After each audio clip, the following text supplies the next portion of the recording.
Hi, welcome to this presentation about our project to explore students' attitudes towards embedding environmental sustainability into the curriculum at Edinburgh Napier University.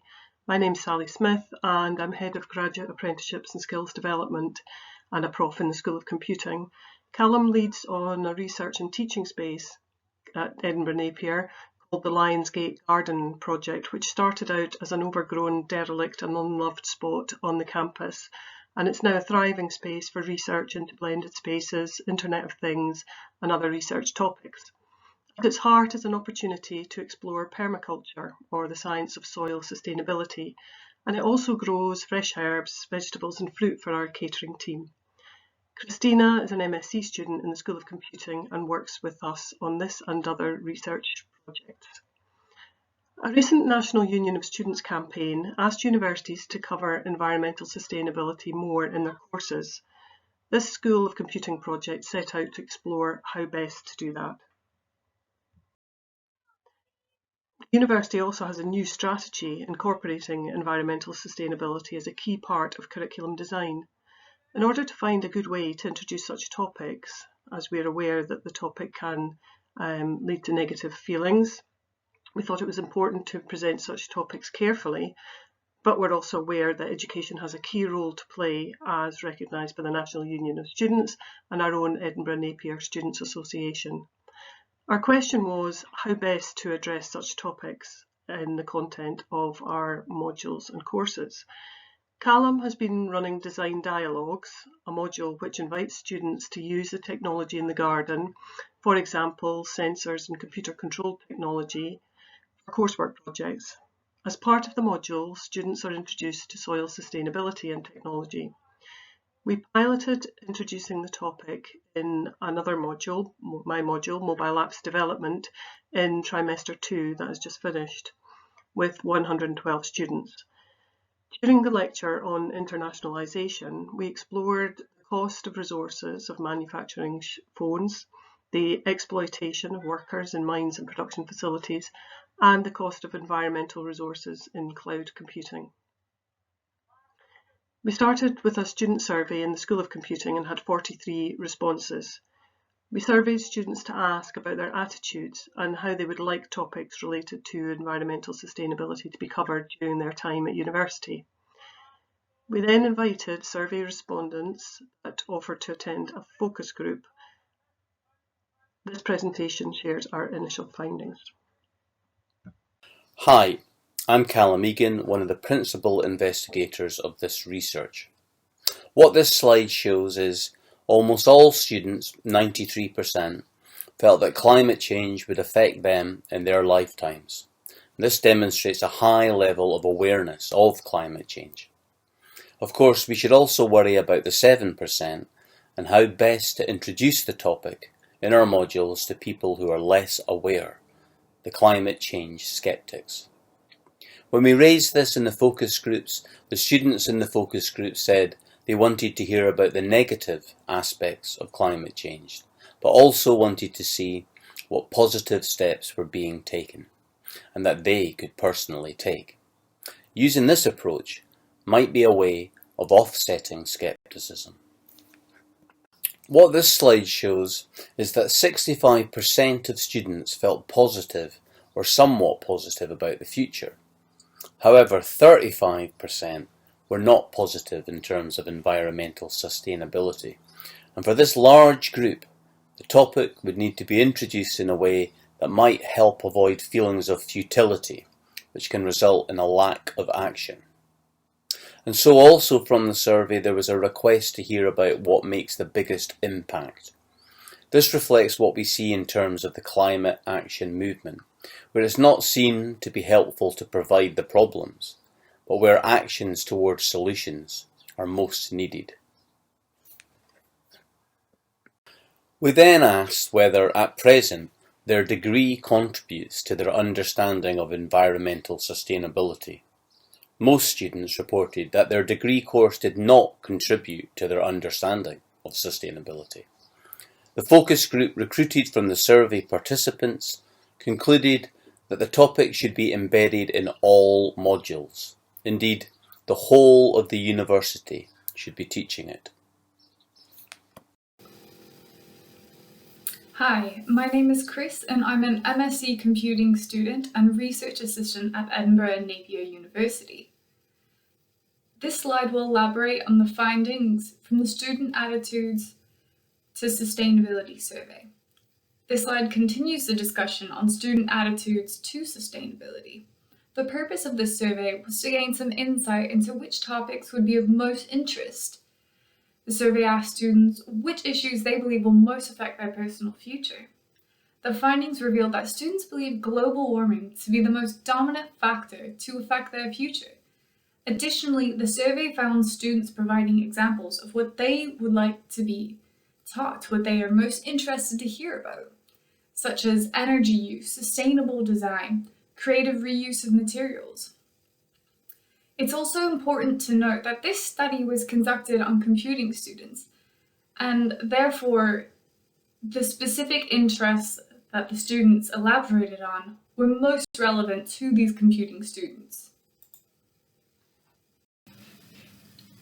Within the survey, we provided an option for students to take part in a continual study.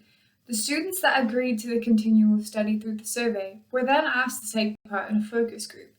The purpose of the focus group was to find out students' ideas on how they would like sustainability to be involved in their coursework. The focus group suggested that students wanted to know where they could make a difference. In the case where the sustainability topic had been embedded in lab work, such as the Design Dialogues module, students gave positive accounts of the impact this had on their attitudes. There was no specific mention of the mobile apps course material, however, a majority of the focus group participants were drawn from the Master's Design Dialogues module. As mentioned, most of those attending the focus group had taken the Design Dialogues module course with Callum and found they could now identify personal actions such as knowing what sustainability or permaculture is. The module assisted students in learning about sustainability and permaculture while being embedded in their coursework. For example, students could design a prototype that would correlate to the permaculture landscape project, such as an app that would provide insight into different plants and their healing properties, therefore combining permaculture practice in user-centered design. Furthermore, the focus group students advised this approach elsewhere, integrating content into modules, and they had some interesting suggestions about how that could be achieved, including lab work, group discussions, and coursework, all examples of active learning. Suggestions for topics in computing, engineering, business, and design were also made. Students reported that they had learned about sustainability and climate change in many ways, including from their own research, social media, friends, and TV. The focus group suggested intertwining learning about new technologies while being educated about environmental issues and solutions, and that was the approach that Callum took with his Design Dialogues module. The trees here are for our Sighthill campus, so this was the second location for a Lionsgate garden. This slide shows a word cloud representing student survey responses on their chosen descriptions of environmental sustainability and exemplifies the importance of sustainability for students. This also provides some ideas about both which topics could be covered and how these could be introduced. In particular, health, healthy, contentment could provide a focus for our nursing students, and in fact, the garden has been used as a lab space by the OH program. There are also clearly topics for our engineering colleagues, including energy, waste, and reusability. Some of the student suggestions for activity out with modules included digital badges for taking a non-credit course or for volunteering in the gardens. They suggested introducing students to the work of the gardens during matriculation and using the gardens both as social spaces and providing pizza toppings.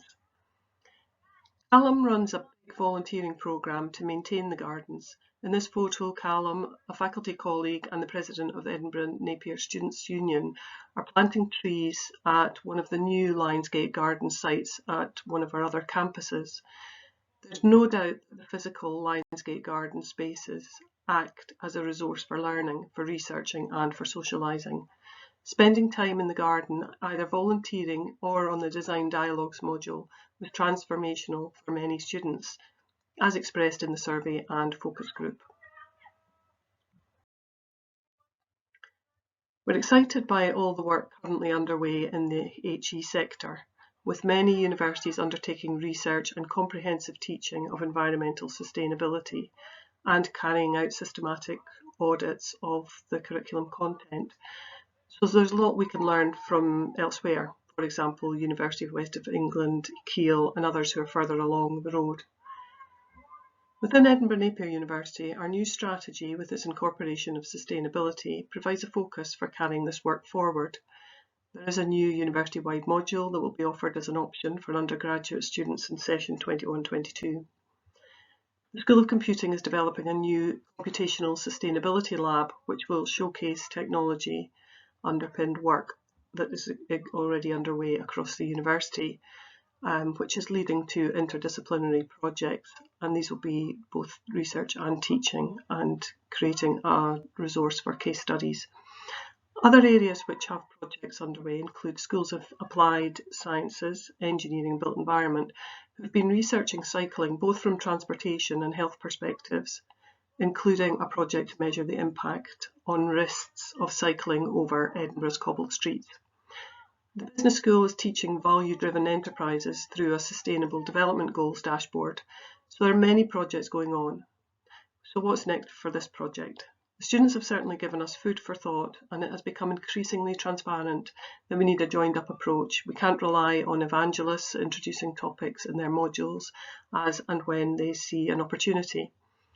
Our examples from the Mobile Apps Dev module is that it's not easy to approach such topics in an authentic, non-hectoring and impactful way. So we will be recommending establishing a curriculum development network and training and development opportunities for staff. In that way we can share good practice, but also to conduct a review of modules to ensure we have comprehensive rather than overlapping coverage of important topics. Thank you for listening to this presentation. You can find out more about the work of the garden by searching for the Lionsgate, where you'll find a blog and Facebook page. If you've got any questions, please ask now.